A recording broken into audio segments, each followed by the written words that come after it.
talking about that old institution that so many people are really struggling with today. Now, let me give you a little thought here, okay? It tells us in Ephesians 5:33. It says, "Let each one of you," he's talking to men, he says, "love your wife as himself, and let the wife see that she respects her husband." Now, it's interesting how this all works. Recent events, we have had world leaders say to other world leaders, you've got to respect us, and you have to be grateful for what we do. No. Gratitude is something that is earned, and respect is something that is earned. Gentlemen, I want to give you a little piece of advice. Don't start demanding something from your spouse, because very quickly it is going to it's going to deteriorate. What you need to do is love your spouse as you love yourself. Now, I haven't ran into too many men who have been what we would call self-abusive. In fact, most men are, very careful on how they take care of themselves. Now, that doesn't mean that they dress up to the nines. Is not most men. But most men, will have something to eat. They will basically do basic hygiene, especially nowadays when it's fully available to do so. And we love ourselves. I mean, the Bible does say that we are to love the Lord our God with all our heart, soul, mind, and strength, and love our neighbor as ourselves. The secret, of course, is, not just loving ourselves, but caring for ourselves, doing the things that show that we have respect for ourselves. Now, when we, take care of ourselves, we're also going to take care of those who, of course, love us. Now, this is the majority of men. The majority of men are the individuals who get up in the morning, head off to work with the intention of taking care of their families. That's the majority of men. There are, of course, exceptions to every rule, and there's exceptions to every rule when it comes to the ladies. So most men will take care of themselves. And so in the same measure as they take care of themselves, and as they view themselves, they're also going to view others as well.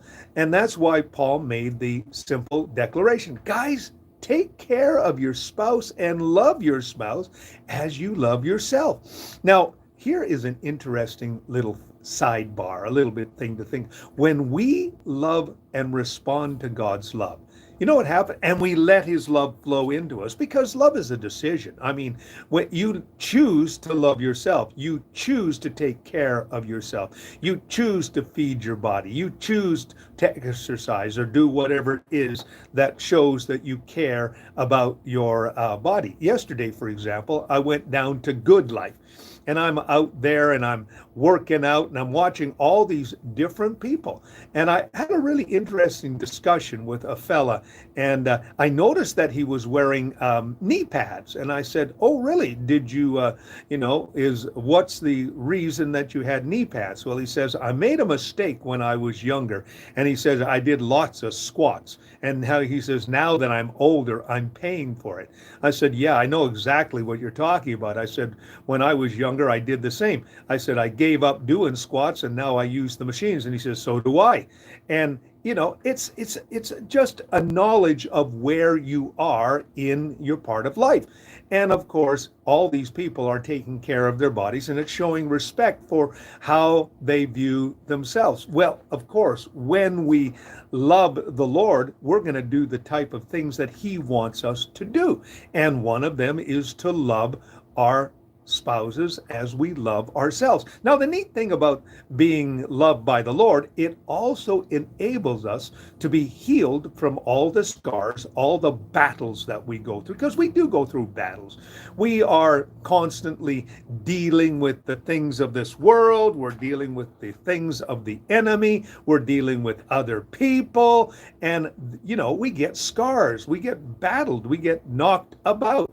We get hurt. We get bitter. And so what we need to do is allow the love of God to flow into us, and then as we get healed, flow out of us as well to those around us. And the most visible place that that can be shown is to our spouse. Now, ladies, this is a very important thing. They did a survey with a bunch of men and they said, what is it that you want most? 8 out of every 10 men say, you know what? I just want respect. I want someone to basically appreciate what I am doing and what I bring to the table. Now, I want to tell you something. In most job situations, about half and half, men feel appreciated or they feel exploited, basically. And I want to give a little advice concerning job and vocation situations. Guys, let's be honest, we're not indispensable. When you leave a job, when you go and you put your entire life into a vocation, as soon as you retire, as soon as you leave that job, they're going to find somebody else. So let me just give you a piece of advice. Yes, work hard, but don't frame your life after what you do. I'll give you an example. Years ago, I was driving through the wilds of what we would call the Swan Hills. I was driving down some forestry trunk roads, with my Jeep. And I met this guy who was sitting on the side of the road and he was fast asleep in his grader. And I walked up and knocked on the door. I said, "Oh, you're a little tired." He says, "Yeah, I've been working, basically 48 hours without a break. And I've had 2 hours sleep. And so I'm having a bit of a nap here." I said, "You've been going for 48 hours?" "Oh, yeah, I got to do that, because that's what a man's got to do." I said, "Well, do you have a family?" He says, "Yeah." I said, "How often do you see your family?" He says, "They know that I'm working on behalf of them." And I made a statement. I said, "No, they want to see you. They don't want to see the paycheck. That's what they want to see." Now, him being totally driven by his vocation, he said, "They understand." No, they don't understand. As I was walking away saying to myself, you need to spend time with your loved ones. Yes, your kids do appreciate you put, food on the table, but they would rather have you there. So it's a real challenge to find that work balance. And I'll share a little story from my own life. And I've shared it before, but it's simply this. One day I came home. I was in my first church and I'd been working extremely hard. And I had, at the time, 2 little kids. And my son, Robert, was, I think, about 2.5 or thereabouts. And I came home for lunch one day and he said, "Hello, Pastor Daddy." And all of a sudden I said, "Well, I'm your dad," and then it kind of hit me.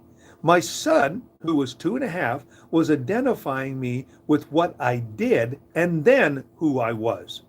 And I walked to my wife and I said, "Have I been spending too much time with the church?" And she said, "Yes, you have been spending too much time with the church.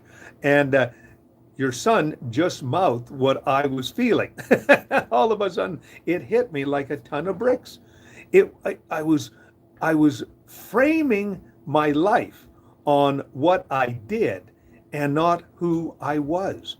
And it's very important that we frame our lives on who we are and not what we do. I remember very specifically when I had to take 7 months off. I didn't know what to do with myself because the simple fact is I had framed my life around what I had done. And over time, I learned the importance of framing your life on who you were and framing your life on the people that are involved. I want to tell you, a job is not the end all or be all. A vocation is not an end all or be all. A hobby or a pastime is not the end all or be all. I happen to be a motorcyclist, okay? And I hang out with my motorcycle buddies, and they're great guys. But some of these guys, their whole lives are basically completely focused on their motorcycles. I have one friend who has lots of motorcycles, and that's what he does both summer and also in winter. He services his motorcycles. He's got a lot of motorcycles. Okay, I understand that, but don't focus your entire life on what you do or your hobbies or your pastime. Invest in relationships, because I guarantee, as Patch Adams said, or as Robin Adams said in the Patch Adams movie, he says, when you invest in people, you always win. And when you invest, especially in your marriage, it's going to be long lasting. One of the things that women always say is simply this: the reason I am thinking about relieving this relationship is because he doesn't pay attention to me. And in a lot of cases, it is absolutely true. Every moment that you invest in a relationship is a moment of victory. It's a moment of love. It's a moment of respect. You know what? Women will respect you when you spend time with them. And guys, love your wife as yourself. It's a little lesson that we can learn today. So, of course, if you like what I've been talking about, I always encourage you to press the like button and subscribe to my YouTube channel. Just a little practical advice. Okay?